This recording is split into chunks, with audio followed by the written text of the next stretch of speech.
Kampung Tangguh di Sabang yang berada di Gampong Ane Laut dan Gampong Payasenara diharapkan menjadi kesiagaan masyarakat dalam menghadapi wabah COVID-19. Berikut informasinya untuk Anda.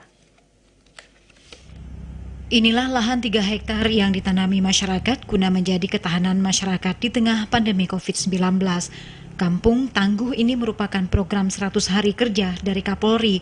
Program ini dicanangkan sebagai bentuk penanganan COVID-19 di bidang kesehatan, keamanan, dan sosial ekonomi, sekaligus mendukung upaya pemerintah terkait ketahanan pangan. Wali Kota Sabang, Nazarudin, mengatakan mendukung sepenuhnya program 100 hari kerja Kepala Kepolisian Republik Indonesia, Jenderal Listio Sigit Prabowo, dalam rangka membangkitkan kembali perekonomian rakyat di masa pandemi untuk mengantisipasi dan mencegah COVID-19.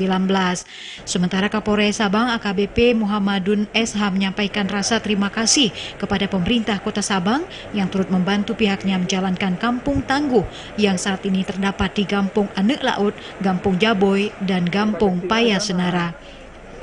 Kalau untuk sementara kemarin kan satu kecamatan, satu kampung tangguh, tapi kemarin sudah kita dapat arahan juga. Kemarin ada yang begitu kita turun, ada yang harus kita laksanakan. Maka kemarin dari Direktorat Presiden Polda Aceh memerintahkan untuk membentuk satu kampung tangguh lagi. Maka kita bentuklah satu kampung tangguh di Kampung Paya ini.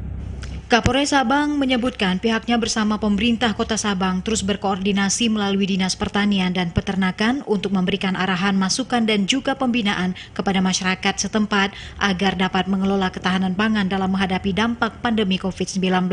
Kampung Tangguh ini diharapkan mampu membantu perekonomian masyarakat secara pribadi agar dapat meringankan masyarakat dalam menghadapi masa-masa sulit selama pandemi COVID-19.